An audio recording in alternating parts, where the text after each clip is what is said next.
সুপ্রিয় দর্শক, আসসালামু আলাইকুম। আশা করি সবাই অনেক ভালো আছেন।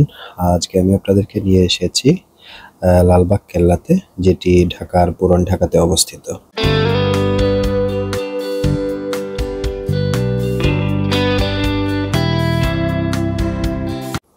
এটিতে প্রবেশের জন্য আপনাকে টিকিট সংগ্রহ করতে হবে। দেশীয় পর্যটকদের জন্য টিকিটের মূল্য বর্তমানে 30 টাকা এবং বিদেশি পর্যটকদের জন্য টিকিটের মূল্য 200 টাকা।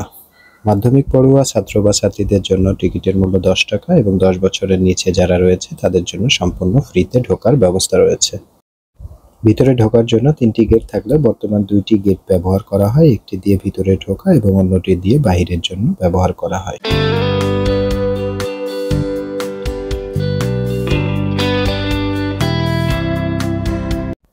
লালবাগ কেল্লা ঢাকার দক্ষিণ পশ্চিম অঞ্চলে বুড়িগঙ্গা নদীর তীরে অবস্থিত একটি অসমাপ্ত মোগল দুর্গ।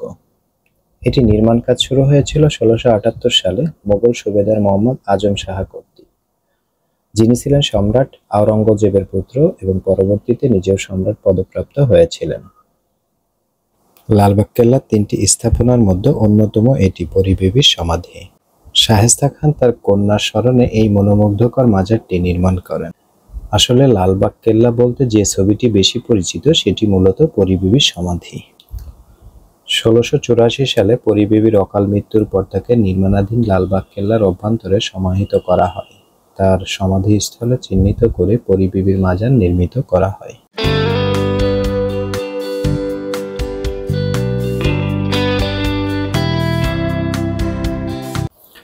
স্থাপনাটির ছাদ কর্বেল পদ্ধতিতে কোষ্ঠী পাথরের তৈরি এবং 4 কোণে 4টি অষ্টকোণ মিনার ও মাঝে একটি অষ্টকোণ গম্বুজ আছে।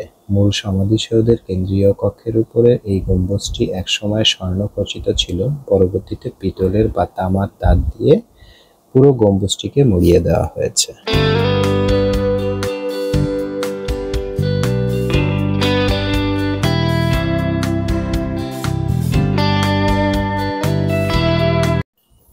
আরেকটি অন্যতম স্থাপনার মধ্যে রয়েছে শাহী মসজিদ।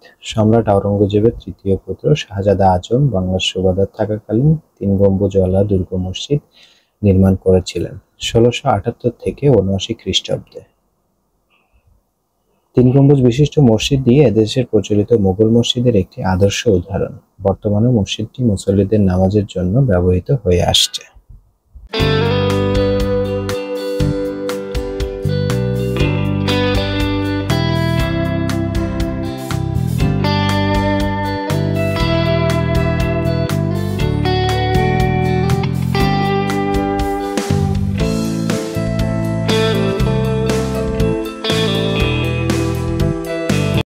এছাড়া আরেকটি অন্যতম স্থাপনা ছিল দেওয়ানি হাম্মামখানা। মূলত সুবেদারদের বাসভবন হিসেবে ব্যবহার হতো। লালবাগ কেল্লার এই দালানকে 2টি কাজে ব্যবহার করা হতো: হাম্মামখানা বাসভবন হিসেবে, দেওয়ানে আম বিচারালয় হিসেবে। এই দালানের নিচতলা ছিল বাসভবন তথা হাম্মামখানা আর উপরের তলা ছিল আদালত। শায়েস্তা খাঁ এই ভবনে বাস করতেন এবং এটা ছিল তার আদালত। এখান থেকে তিনি সমস্ত বিচার কার্য পরিচালনা করতেন।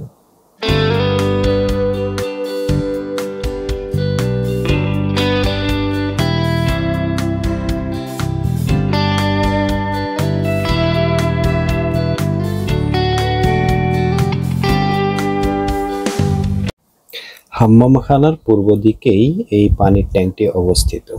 একটি বর্গাকৃতির পানির ট্যাঙ্ক প্রতি পাশে 45 মিটার দেওয়ানি আমের পূর্ব দিকে স্থাপন করা হয়। সেখানে ট্যাঙ্কের নামার জন্য 4 কোণায় 4টি সিঁড়ি রয়েছে। সেই আমলে এটিকে পানির ট্যাঙ্ক বলা হলেও বর্তমানে এটিকে সবাই দিঘি বলেই চেনে, কিন্তু এখানে একদম পানি শূন্য, কোথাও কোনো পানি দেখা যায় না। এখানে গিয়েও দর্শনার্থীরা অনেকেই ভিড় জমান।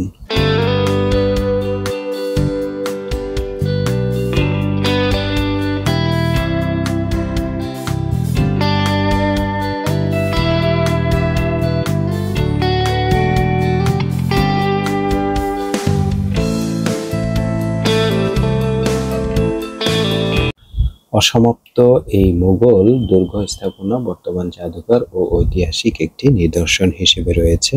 পুরো লালবাগ কেল্লা জুড়েই দেখতে পাবেন বিভিন্ন রকমের ফুল এবং রাস্তার দুই পাশ দিয়ে ফুলের গাছ, বিভিন্ন রঙেরও ফুল রয়েছে এখানে।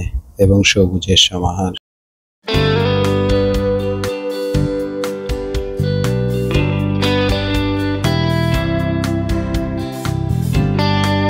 লালবাগ কেল্লাতে দর্শনার্থীদের জন্য পুরুষ এবং মহিলা দুজনদের জন্য আলাদা আলাদা শৌচাগারের ব্যবস্থা রয়েছে।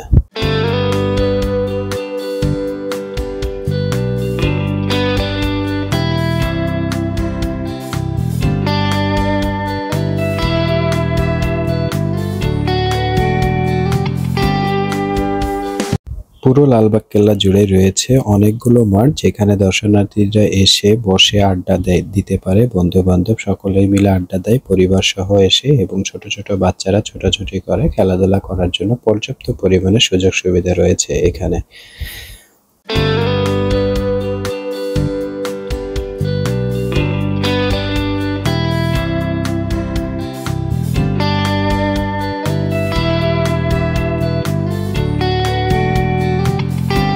আর এই মাঠটি মূলত ব্যবহার করা হতো লাইটিং এবং মিউজিক শো ব্যবহারের জন্য, কিন্তু বর্তমান এটি আর হয় না। পূর্বে এটিতে লাইটিং শো এর ব্যবস্থা ছিল এবং টিকিট কেটে এই লাইটিং শো দেখা যেত, কিন্তু এখন এটা করোনার পর থেকে অফ রয়েছে।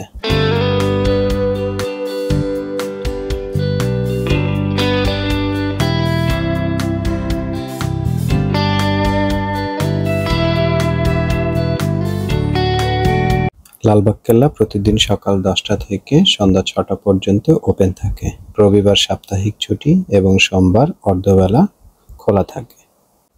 এটির ভিতরে প্রবেশের জন্য আপনাকে টিকিট সংগ্রহ করতে হবে, কিন্তু এই টিকিটটি আপনি সকাল 10টা থেকে বিকাল 4টা 45 পর্যন্ত টিকিট সংগ্রহ করতে পারবেন। 4টা 45-এর পরে আর কোনো টিকিট দেওয়া হয় না। এখানে ঢোকার পরে আপনাকে কিছু নিয়ম অবশ্যই মেনে চলতে হবে। যেখানে যে ফুল গাছগুলো দেখছেন, এই ফুল গাছগুলোতে হাত দেওয়া যাবে না, কোনো রকমের অনৈতিক কার্যকলাপের সঙ্গে জড়ানো যাবে না। এই ধরনের যদি কোনো ধরনের কর্তৃপক্ষ আপনাকে বুঝতে পারে, তাহলে আইনের আশ্রয়ের মাধ্যমে আপনাকে শাস্তি প্রদান করতে পারেন।